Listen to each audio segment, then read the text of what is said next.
رب العالمين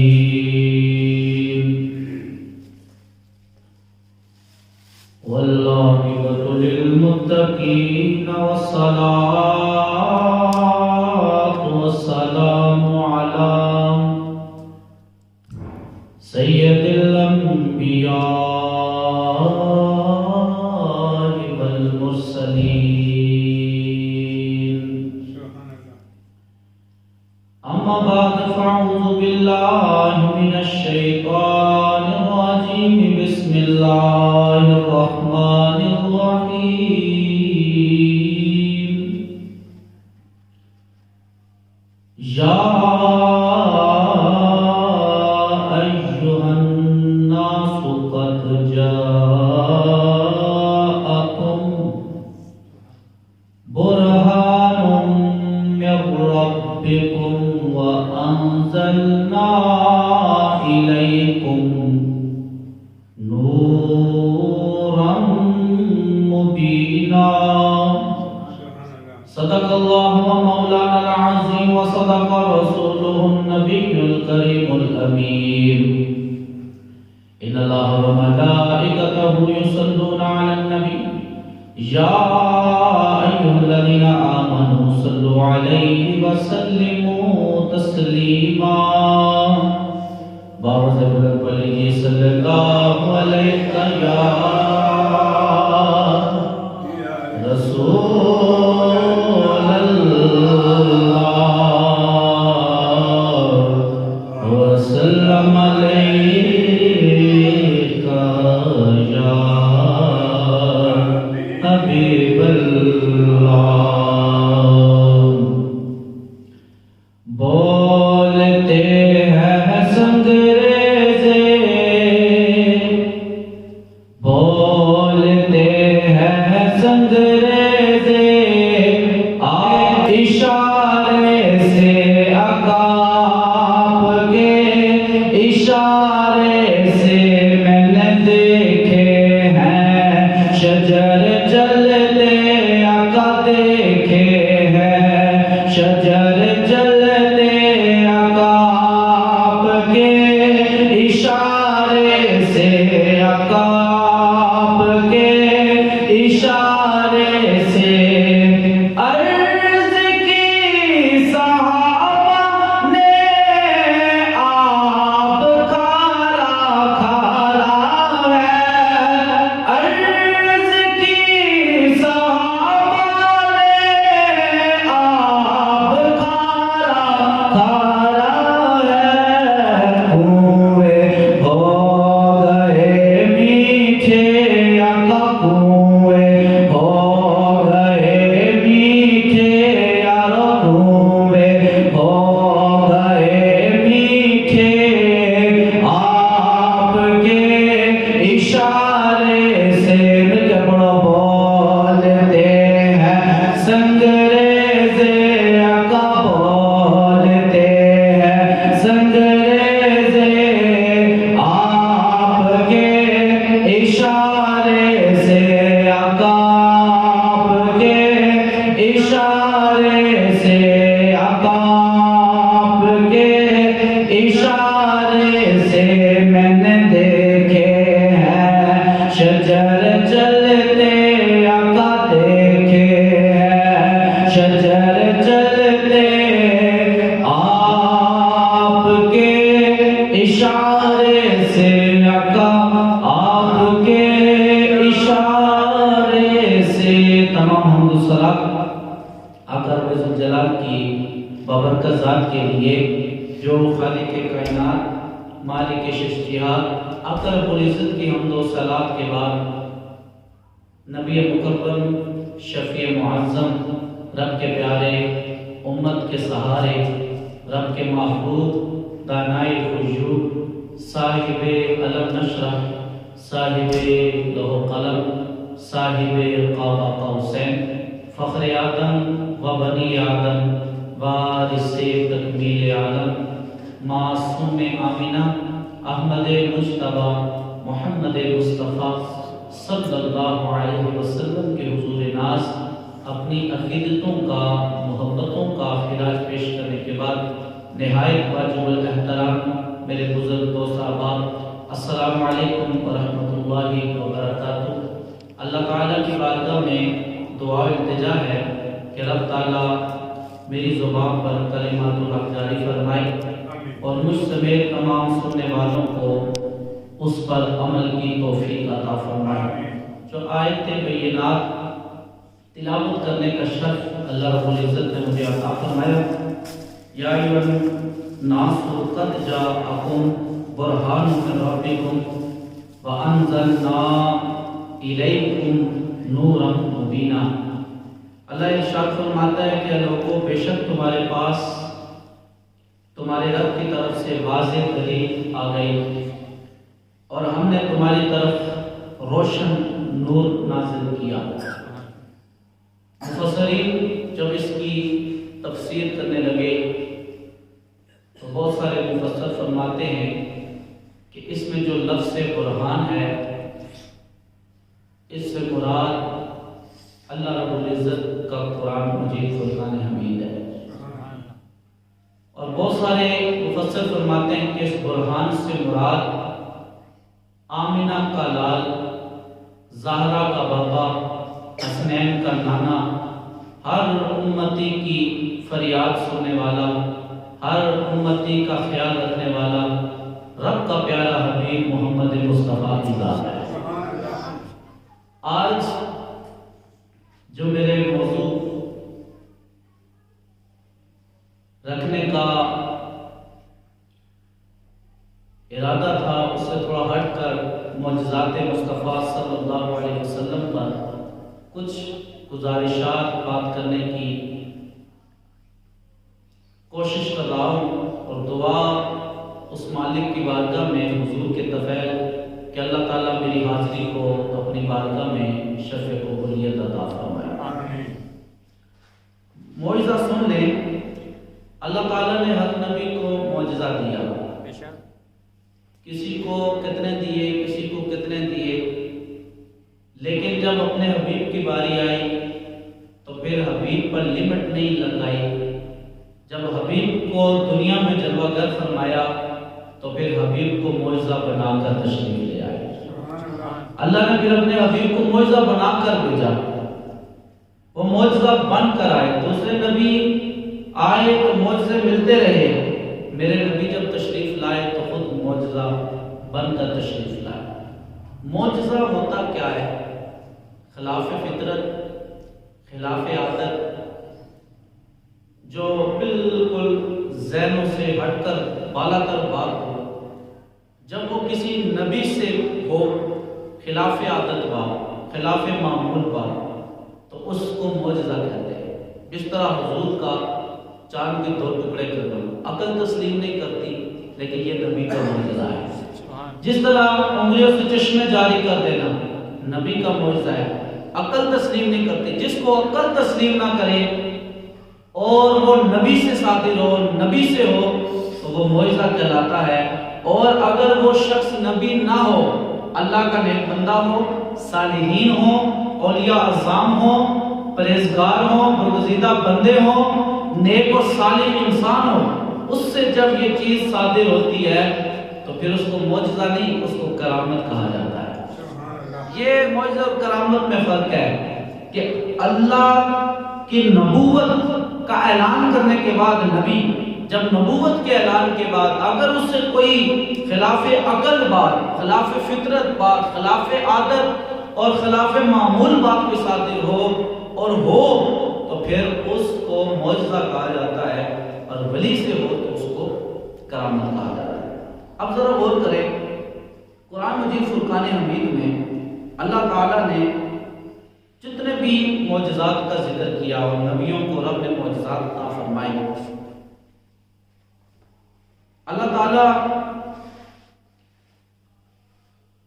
کے قرآن میں اور احادیث رسول صلی اللہ علیہ وسلم میں بہت سارے معجزات کا ذکر ملتا ہے، لیکن یاد رکھیں کہ جس نبی کو جو معجزہ ملا میرے مصطفیٰ کی برکت سے ملا ہے۔ میرے مصطفیٰ کی اعلیٰ حضرت فرماتے ہیں لا ورب العرش، جس کو جو ملا ان سے ملا، بڑھتی ہے کونین میں نعمت رسول اللہ۔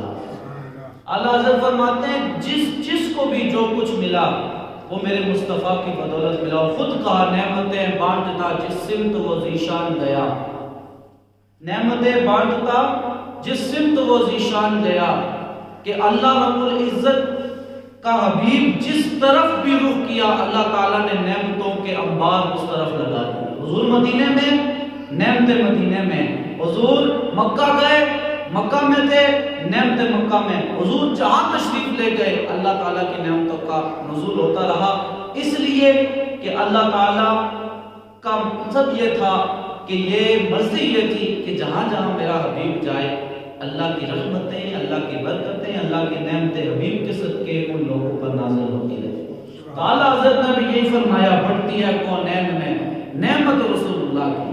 اور آل عمران کی اس آیت میں جو میثاق النبی والی آیت ہے اس سے بھی ظاہر ہوتا ہے کہ اللہ تعالیٰ جل جلالہ نے جب ارشاد فرمایا کہ میں دینے والا ہوں اور وعدہ لیا، تو خود حضور کی بخاری شریف کی حدیث مبارکہ حضور نے فرمایا اللہ عطا کرنے والا ہے اور میں تقسیم کرنے والا ہوں، اللہ عطا کرنے والا ہے اور میں تقسیم کرنے والا ہوں۔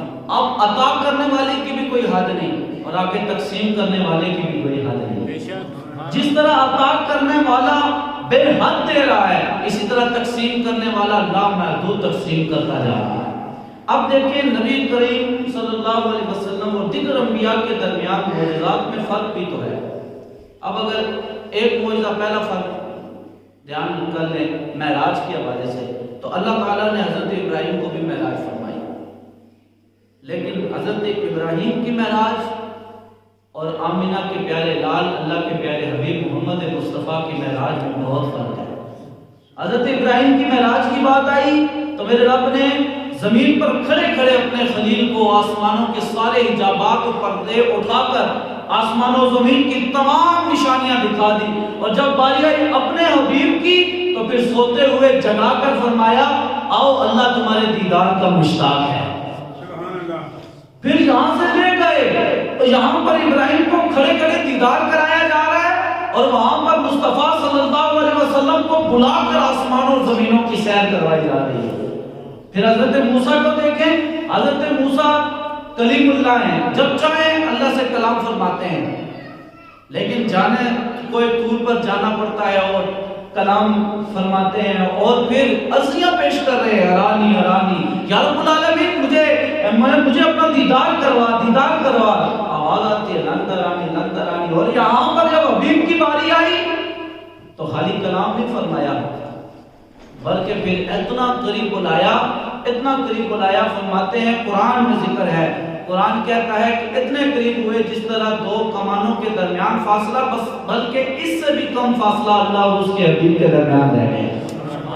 خود دیدار بھی کروایا ہے، بات چیت بھی ہو رہی ہے۔ فرق دیکھیں۔ پھر حضرت عیسیٰ روح اللہ کو اللہ تعالیٰ نے جو معجزہ عطا فرمایا، اور ہر دور میں معجزات کس طرح ملتے رہے یہ دیکھیں۔ حضرت موسیٰ جب تشریف لائے تو اس وقت جادوگری عام تھی، جادو سے بڑے بڑے کام کیے جاتے تھے۔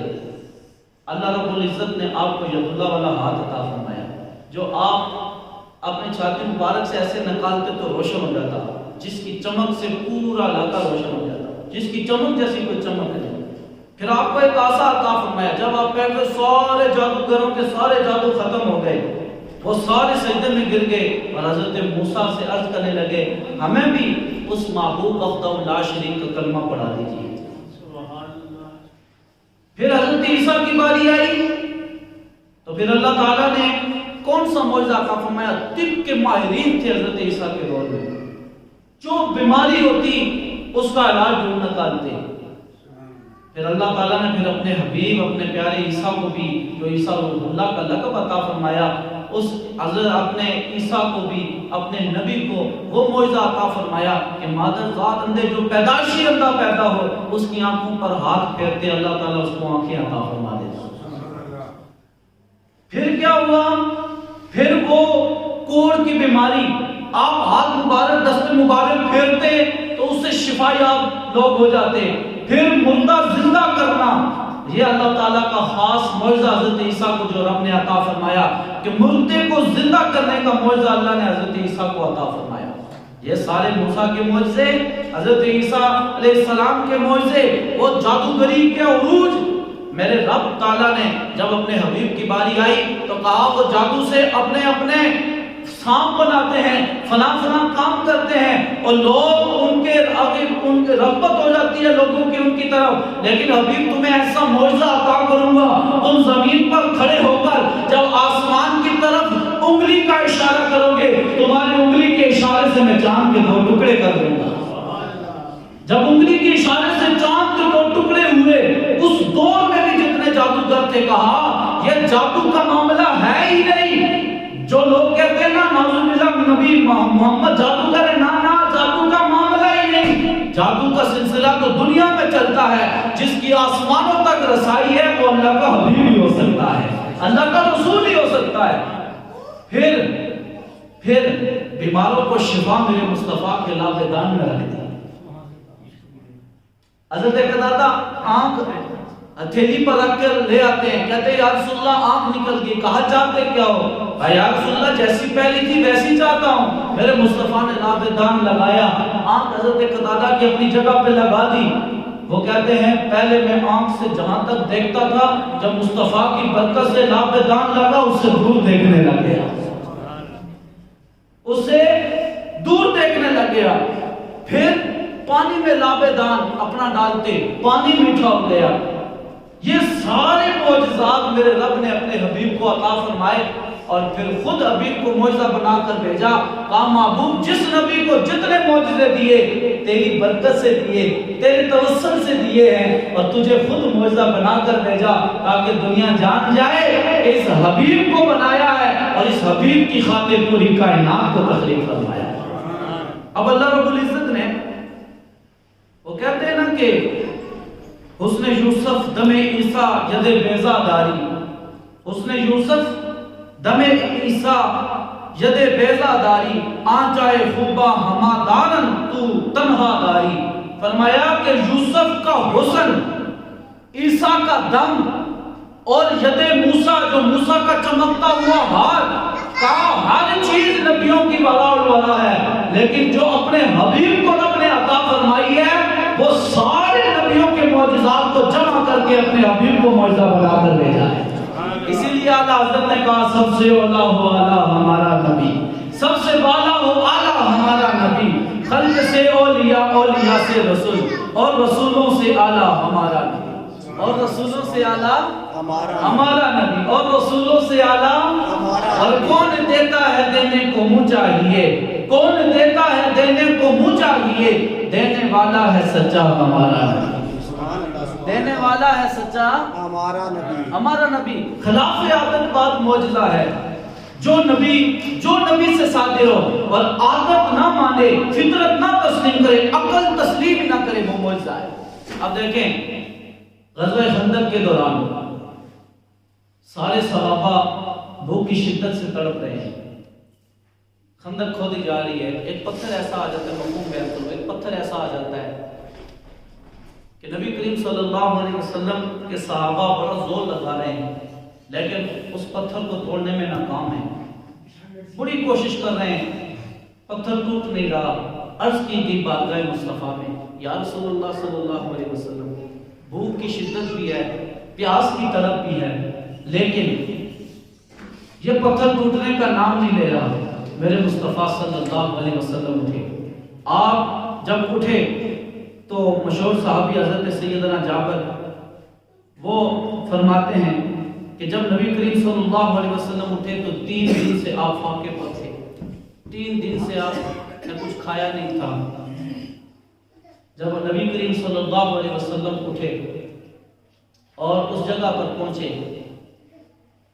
اور تھوڑا یا اس سے شابہ چیز اٹھائی اور جب پتھر پر مارنے لگے تو آپ کی قمیض مبارک تھوڑی سی اوپر اٹھی، تو یہ دیکھ کر میں حیران رہ گیا کہ جس نبی کے ہم ماننے والے ہیں، جس بھوک اور شدت پیاس نے ہمیں تڑپایا ہے، اس نبی کریم صلی اللہ علیہ وسلم جس کی پیروی اور اتباع میں ہم خندق کھود رہے ہیں، اس نبی نے اپنے پیٹ مبارک پر پتھر باندھ رکھا ہے، پیٹ مبارک پر پتھر باندھ رکھا ہے۔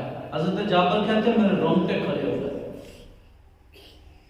کہ کل مختار ہے میرے نبی کو، کل اختیار رب نے دیا ہے، مختار بنا کر بھیجا ہے، چاہے تو پہاڑوں کو سونا بنا دیں، چاہے تو آسمان و زمین کے سارے خزانے اکٹھے ہو جائے، لیکن عاجزی اور انکساری یہ ہے کہ جس طرح صحابہ تڑپ رہے ہیں، مصطفیٰ صلی اللہ علیہ وسلم نے بھی اپنے پیٹ مبارک پر پتھر کو باندھ رکھا ہے۔ آپ فرماتے ہیں کہ حضور کی یہ حالت مجھ سے دیکھی نہ گئی، حضور نے ایک ضرب لگائی، اللہ اکبر کی صدا بلند کی، جب پتھر پر ماری تو پتھر ہلا، کوئی تریڑ اس میں آ گئی۔ کہتے ہیں دوسری ضرب، تیسری ضرب میں پتھر چور و چور، جس طرح ریت کے ذرے ہوتے ہیں اس طرح وہ پتھر بالکل ریت کے ذروں کی طرح بکھر گیا۔ اور فرماتے ہیں کہ ایک تو یہ تھا، ایک کہا کہ حضور جب ضرب لگاتے تو ایک روشنی نکلتی، اور اس روشنی میں میرے مصطفیٰ نے ایران کو دیکھا، اس روشنی میں میرے مصطفیٰ نے یمن کو دیکھا، اس روشنی میں میرے مصطفیٰ نے عراق کو دیکھا، اور پھر اس پتھر کے توڑنے کے بعد میرے مصطفیٰ نے صحابہ کو خوشخبری سنائی، اے صحابہ خوشخبری ہے تمہارے لیے، اس روشنی کے سبب اللہ تعالیٰ نے 3 ان ملکوں کو مسلمانوں کے لیے فتح عطا فرما دی، نصرت کا خوشخبری سنا دی۔ اور کہتے ہیں حضرت جابر جب میں نے مصطفیٰ صلی اللہ علیہ وسلم کی یہ حالت دیکھی نا، پتھر مبارک پیٹ پر بندھا ہوا دیکھا، تو کہتے ہیں میں دوڑتا ہوا گھر گیا، بیوی سے پوچھا، زوجہ سے کہا اے زوجہ محترمہ بتا گھر میں کچھ ہے؟ اس نے کہا ایک سا جو کا آٹا موجود ہے، کہا اس کو گوندھ لے۔ کہتے ہیں میں باہر گیا، بکری کا چھوٹا سا بچہ جو اٹھایا، اس کو ذبح کیا، اور ذبح کر کے اپنی بیوی سے کہا، زوجہ سے کہا کہ تو آٹا گوندھ اور اس کو پکا، اور میں جاتا ہوں اور محمد عربی صلی اللہ علیہ وسلم کو اور ان کے صحابہ کو دعوت طعام دیتا ہوں جو بھوک اور پیاس سے تڑپ رہے ہیں، تاکہ وہ گھر میں تشریف لائیں اور کچھ کھا پی لیں۔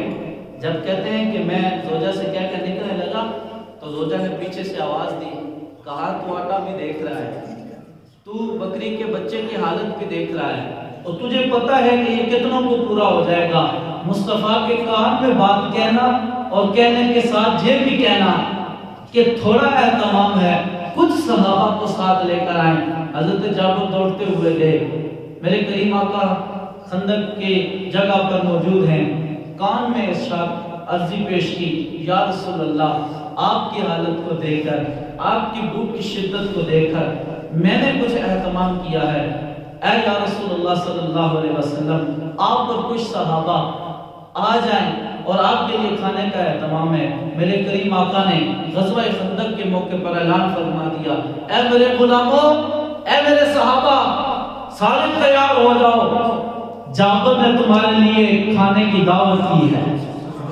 اعلان تھا کہ یا رسول اللہ آپ اور کچھ صحابہ چلیں، اور فرمایا اعلان کر دیا خندق کے موقع پر جابر نے تمہاری دعوت کا اہتمام کیا ہے۔ اور پھر ساتھ جابر سے یہ بھی کہا، حضرت جابر بھی حیران ہوئے کہ عرضی تو میں نے یہ کی تھی آپ اور چند صاحب، اور آپ نے پورے 1000 یا 1400 لشکر کو دعوت دے دی ہے کھانے کی، وہاں پر چند بندوں کو پورا نہ ہوگا، لیکن یہاں پر رسول اللہ سب کو دعوت دے رہے ہیں۔ مصطفیٰ مسکرائے اور کہا، جابر پریشان نہ ہو، جو بلا رہا ہے وہ پورا بھی کر دے گا، جو لے کر جا رہا ہے وہ کھلا بھی دے گا، ہاں بس اتنا اہتمام کرنا، جب تک میں وہاں پر نہ آؤں تم نے روٹی پکانا شروع نہیں کر دی، تم نے ہانڈی تقسیم کرنا شروع نہیں کرنی۔ سارے صحابہ حضرت جابر کے گھر کے گرد جمع ہو گئے، سب کے لیے دسترخوان لگا دیا گیا۔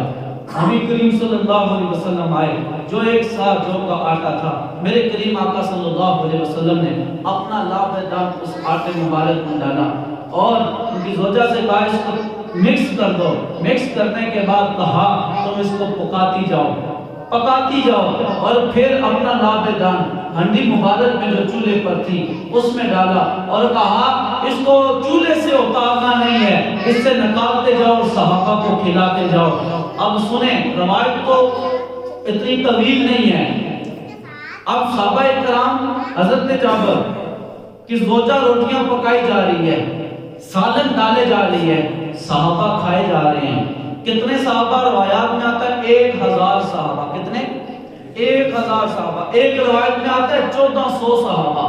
یار یہاں پر 5 بندے گھر میں دعوت کے لیے آ جائیں، کچھ مرغی کچھ سالن پکایا ہو اور چھٹا یا 7واں بندہ آ جائے تو ہم کیا کرتے ہیں؟ ہماری مرغی یا ہمارے سالن میں ہم یا تو پانی کا اضافہ کرتے ہیں یا اور گوشت لا کر ڈال کر اور پکاتے ہیں. وہی پورا ہونا ممکن نہیں ہے.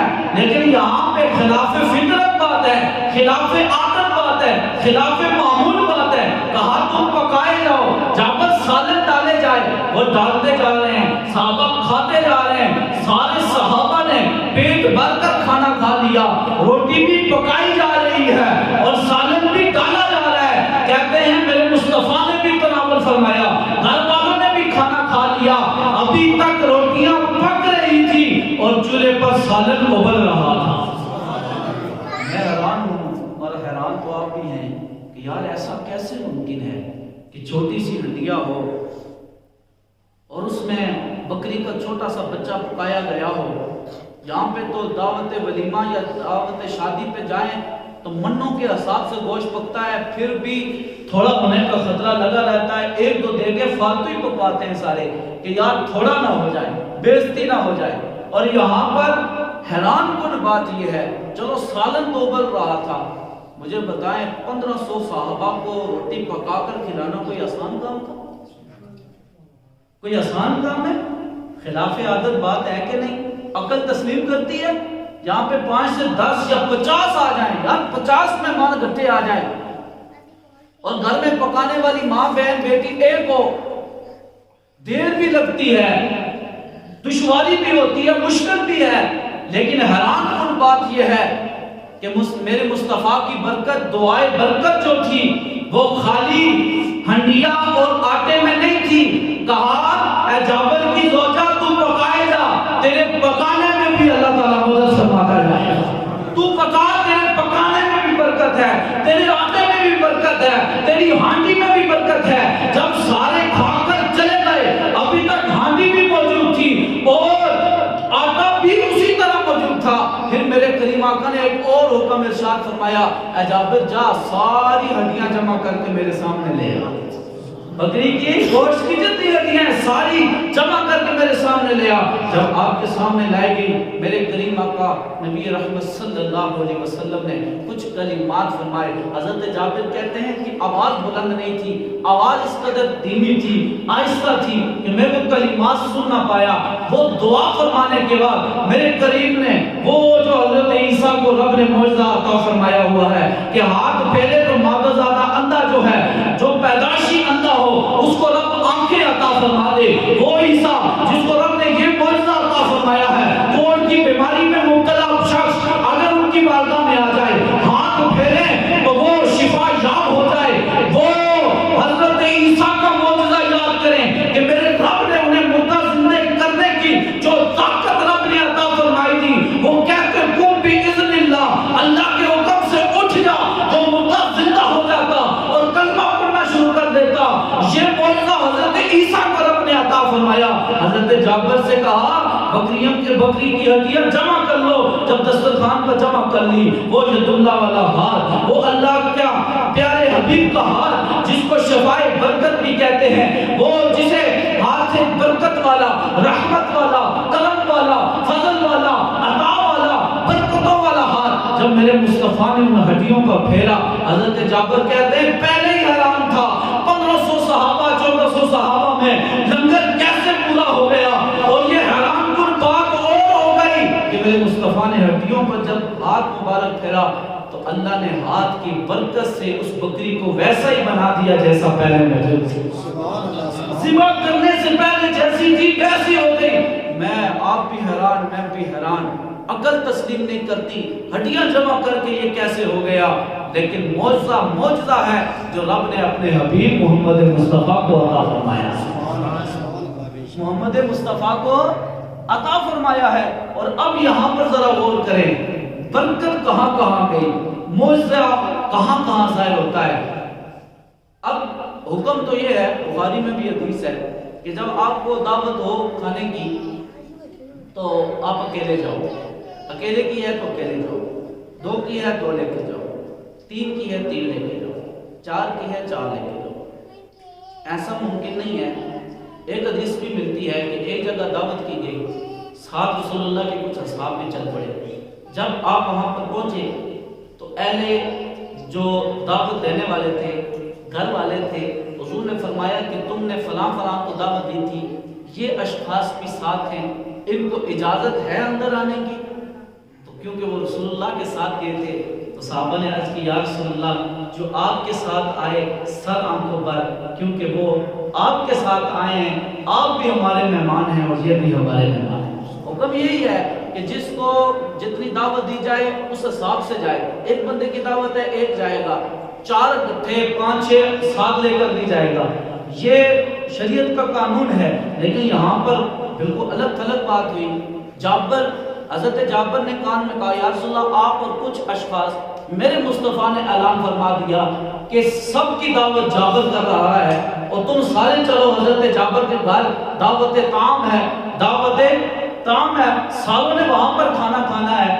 اب یہ تو خلاف شریعت یا خلاف عادت بات ہو گئی۔ اب یہاں پر سمجھنا یہ ہے کہ یہ عمل کیوں ہوا اور وہ حکم کیسے ہے۔